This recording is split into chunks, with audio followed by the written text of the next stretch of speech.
What it is, y'all, it's your old boy Pilkin. I'm coming back with another Danmachi video, and today we're going to be talking about the latest final trial.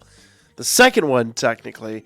This one has to do with the anime ending, and this is the one where you're fighting Juggernaut. Now, the team for this one is pretty darn straightforward, and it goes actually a little bit against... goes against convention a little bit, I will say. We're not using Haruhime in the front line. Obviously, as you can see here, we are sacking her out, obviously, for a few of the units. There's a few things going on with this team that are a bit weird, and I'll cover them all here when we get into it. But essentially, what we're doing, the base core of the team, is the standard light team that we use all over the place. Now, obviously, wind would be preferable. You could probably get a faster kill with wind and better results with wind. But my goal is always to build a team that anybody out there, or let's say anybody, most people out there could reasonably be able to build. If you've spec'd into units that I've been telling you guys for basically since the anniversary last year to spec into. A little preface to this. Basically every anniversary, there is like one solid team that comes out of that anniversary that's able to just guarantee you decent scores in just about anything across the board. Like, it can get you to King 3, it can get you to at least top 1,000, if not top 500 in Record Buster. We have S-cleared the new EX difficulty of the 7th zone and all that stuff with auto runs, mind you. With auto runs. So this basically is utilizing that team with a couple of exceptions. So let's go ahead and jump in here. Let's talk about each unit and what essentially we're looking to do here. Now, turn 1, we have the Hero Festa Bell. We have now this Earth Otaro. Now, Earth Otaro is going to do skill 3, and then is going to kind of just leave. His skill 3 is going to give us, or I say give our opponent, a 45% strength and magic debuff, and that way we can kind of do a little bit more, or focus on survival a little bit more. Okay, in comes Fianna, and Fianna is going to go ahead and do skill 3 as well, and that, while yes, it does do the 33% SAH charge, remember she's a little slower than a lot of these units out there, so in all likelihood, that's not really taking much. It might affect Finn and herself, but I don't think it's going to affect Belle or Otaro. Maybe it'll affect Otaro, but the main reason we're doing this is for her extra action, which is going to let us replicate buffs and debuffs. That's the main reason we're doing that. Finally, we're just going to do skill 2, which is with Finn, which is his basic buff skill. I don't think I talked about what skill we're doing with Belle, but Belle's going to do skill 1, which is his basic buff skill. Pretty straightforward. Now, Otaro's going to leave. Otaro is done. We've done what we want with him, and his whole goal right now is to just take off. You'll see we're getting hit pretty hard. There's an outside chance you could get hit with like a critical and a penetration attack, and then that unit croaks. If that happens, just restart the event. It's just bad luck. But it can happen. I've had it happen in a few of these attempts. Now, turn 2. Haruhime comes in, and she's going to do Sakuna. That is basically going to be give everyone the 33% SAH charge. That, case in point, Belle, actually, he probably does have it now. Yeah, he has it now, but I don't think it was active last turn. But it's also going to give her 111%, which is just going to basically build up her SA a little bit faster. It's not groundbreaking. It is kind of a redundant situation, but we're just basically ensuring that everybody has that buff skill, right? Pretty straightforward stuff. Belle's going to do his skill 2, continuous buff stack. Fianna's going to do skill 1. That is her basic big single target attack, because her skill 2 really isn't that important here. Her skill 2 reduces opponent's debuffs, or reduces our debuffs and opponent's buffs by 2 turns, but 6 and 5 turns, she's not really going to be able to touch that. Okay. Plus, we're not really using any AoE attacks as basic DPSs. We're not using any of that stuff. We're literally just focusing on single target, and we're focusing on physical attacks. So None of those really matter to us. Okay? Then finally, Finn is going to come in, and Finn is also going to do his skill 1.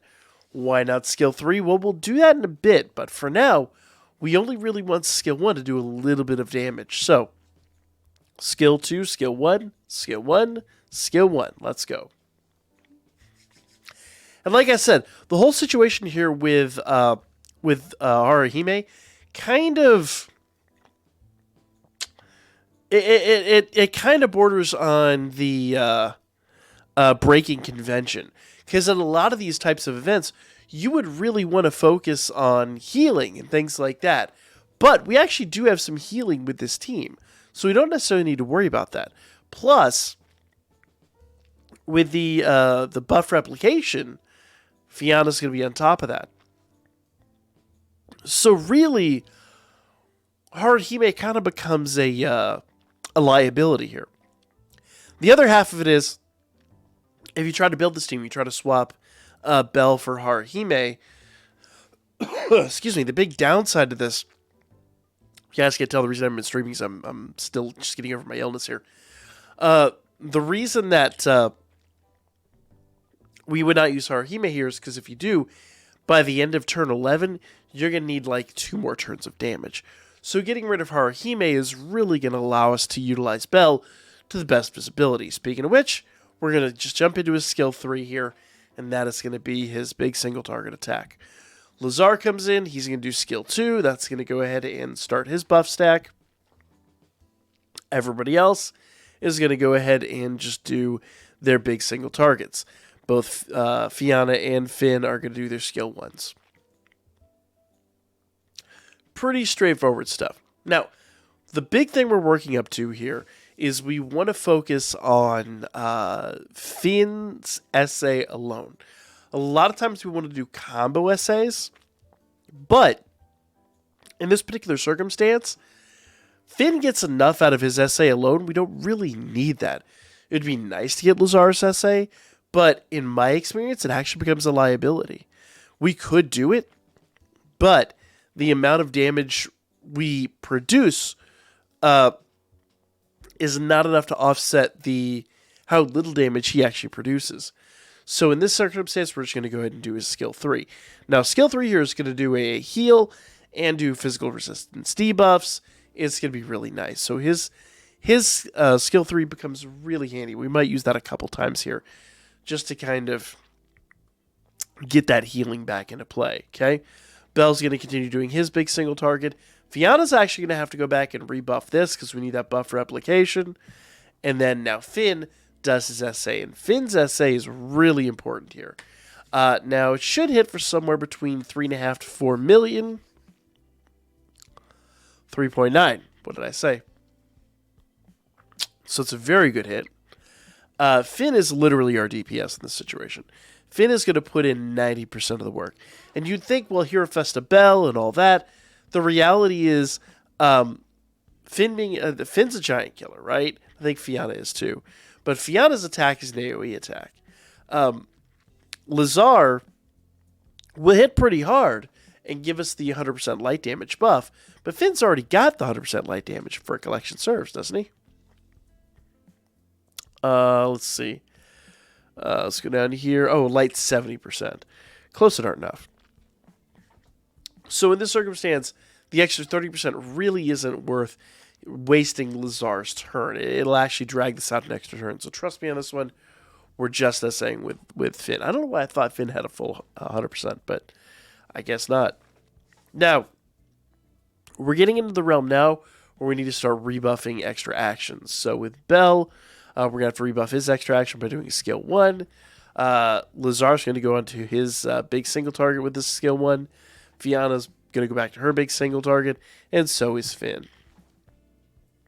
So for turn 5, it's all skill 1 across the board. Pretty straightforward. Now, unfortunately, a lot of those zeros we're seeing, those are going to be costing us a little bit of damage, but all in all, it's kind of superficial. Now, there might be an argument to say, hey, if you took some armor off of these units and then let, Lazar do his essay, you might beat this faster, but It doesn't matter. We had to beat this in 12 turns, and we're going to beat this in 12 turns. We might even beat this in 11 if we get like a perfect run. So, turn 6, we're almost at the halfway point. In fact, we are at the halfway point. 6 times 2 is 12. So the halfway point, math hard. Bell's going to go back to doing his big single target. Lazar's going to do his big single target. Fianna's going to do her big single target. And Finn, once again, has enough SA to do his, his SA.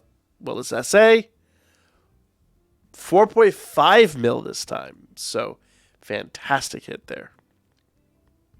Now, I do believe his SA actually produces a debuff, so that explains why we do more damage this time around. I will be honest with you, even with Lazar hitting with Finn at the same time, Finn produces maybe a maximum of like 5.5 mil, so the extra 1 mil damage really doesn't kind of accommodate for when Lazar's hitting for 1.1 mil. It's not really worth the cost differential, so that's how we're going to proceed. So, Bell, skill 3. Lazar, skill 2, because we're going to rebuff his extra action. Fianna's rebuffing her extra action. And Finn's going back to doing his big single target. Finn's going to rebuff his extra action when he does his SA. Now, here's the downside. You see, we're taking a ton of damage down here.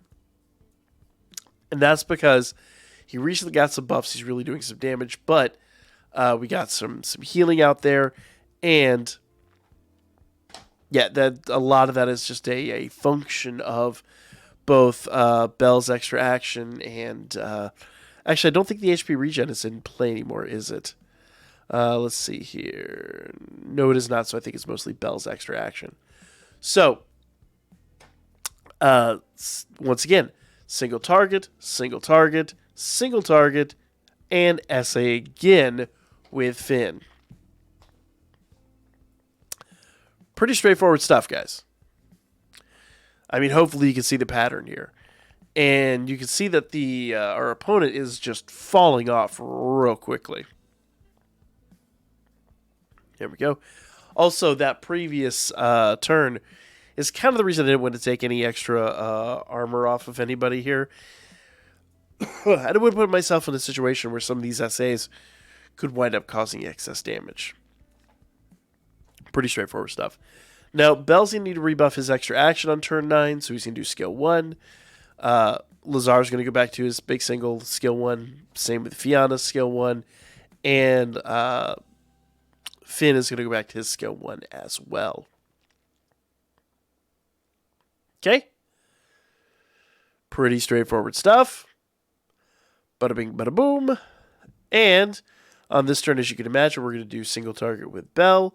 We're going to do single target with Lazar. We're going to do single target with Fianna. And we're going to do an SA with Finn. Now, you'll probably, the astute of you, have noticed that we stopped buffing extra actions at some point. I think Bell was the last unit we actually buffed an extra action on. And that's for a very good reason. Basically, we have 2 turns after this that we expect this opponent to have been annihilated. In fact, judging by our numbers here, he should be gone pretty quickly. He might even, if he makes it through this this turn, it's a miracle. So, by all accounts, you should be able to handle this. By the way, guys, I didn't talk about armaments, but I don't believe there's any. I don't believe there's any ailments or anything like that done here. So you could just use general breastplates. That's what I use for the most part. So just use breastplates. Go at this. You should be fine. Okay. So turn 11. Skill 3 with Bell. This is big single target. Skill 1 with Lazar. Skill 1 with Fianna. Skill 1 with Finn. Everyone's doing their big single target attack. Pretty straightforward stuff, guys. Pretty straightforward stuff. Okay, he's going to do his essay. Give his best shot at taking us out, but the reality is it's not going to be very effective. And finally, we're in our final turn. Now, doesn't really matter. All you know is we're going to essay with Finn, and that is going to wipe the opponent out. Boom. Oh, actually, it didn't. Shock of shocks. I really thought it would. So yeah, basically everyone else was on their big single target attack there, but He apparently survived the essay with like 1 health or something. There you go. Quick and easy S clear, and I can even auto run this now, so it's pretty straightforward. Hopefully that helps you guys out. A lot of you guys out there probably have been clamoring at this, looking at that wind, that the I guess the wind recommendation down there, and kind of stressing out about that. But as I tell you guys, that light team is just ridiculous. So go ahead and build this team out. Go ahead and have yourself some fun. Let me know what you guys thought in the comments down below. Like, comment, share. And since we'll touch real quickly on armaments. Bell doesn't have any armor. That explains why he was taking damage. So I probably could have taken some armor off, but as you can see, Fianna's got breastplate. Finn's got a random glorious anklet. Lazar should have breastplate. Yeah. So that's really all you need. And actually, notice that Bell took a decent amount of damage without that and was able to do some counters. So maybe rather than the fully ascended stuff, you could do level 60s and see if you can entice a little bit extra damage out of there. But pretty straightforward, guys. Like, comment, share, and I'll be back with more Danmachi for you guys really soon.